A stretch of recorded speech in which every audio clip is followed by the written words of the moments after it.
चंदेल राजवंश की राजनीतिक स्थिति।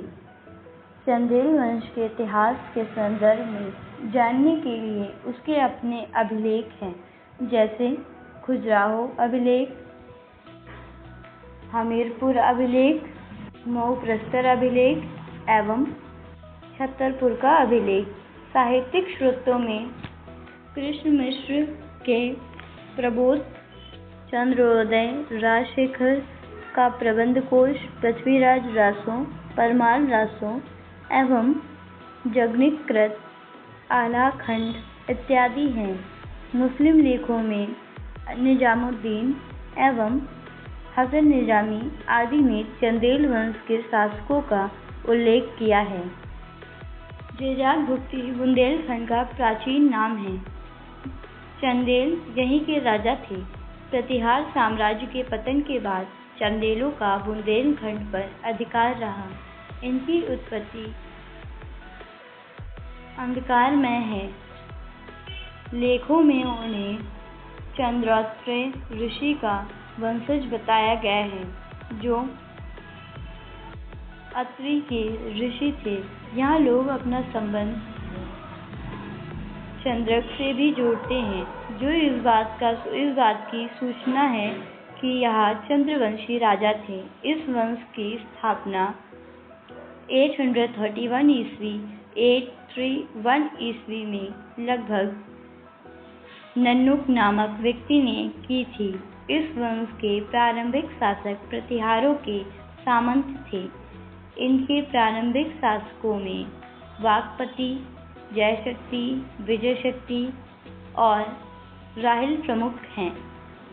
राहिल का पुत्र हर्ष 900 से 925 ईस्वी ने प्रतिहारों की दास्तान से अपने वंश को मुक्त किया। खजुराहो लेख में इस परम भट्टारकर कहा गया है। धंग। इसके बाद यशोवर्मन अथवा लक्ष्मणवर्मन 1930 ईस्वी में गद्दी पर बैठा। इसके पूर्व शासकों की अपेक्षा अधिक सामर्थ्यवान था और इसने राज्य का भी विस्तार किया।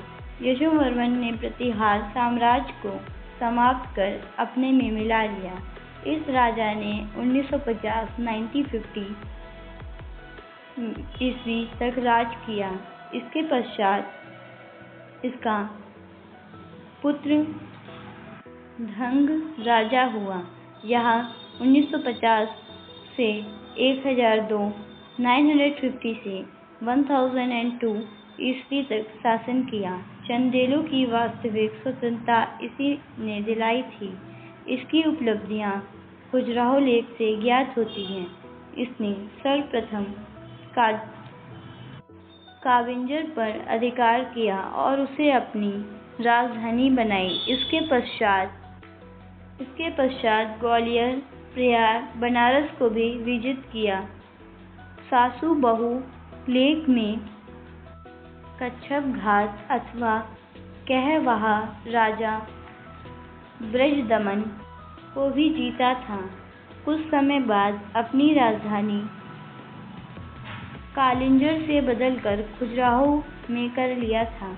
खजुराहो शिलालेख से पता चलता है कि धंग ने कौशल, बरार, सिंघल और कुंतल को भी विजित कर लिया था। साथ ही यह भी कहा गया है कि इसने कांची, राणा, अंग के राजाओं की पत्नियों को कारागार में डाल दिया था, किंतु असत्य प्रतीत होता है। फरिश्ते के अनुसार धंग ने भटिंडा शाही शासक जयपाल को सुगतगीन के विरुद्ध सैनिक सहायता भेजी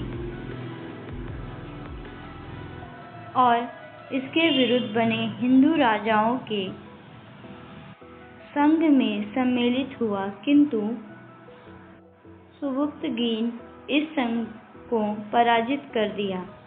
यहाँ ब्राह्मण धर्म का अनुयायी था, किंतु इसने खजुराहो में जैन धर्मावलंबियों को भी मंदिर बनवाने की सुविधा दी। इसने खजुराहो में जिननाथ, विश्वनाथ, वैभवनाथ आदि मंदिर बनवाए। यह 100 वर्ष तक जिंदा रहा और महाराजाधिराज जैसी कई उपलब्धियां या उपाधियां धारण की। अंततः प्रयाग में गंगा यमुना के संगम के पास जल समाधि ले ली। गंड। इसके बाद इसका पुत्र गंड राजा हुआ। यह भी पिता के समान शक्तिशाली राजा था।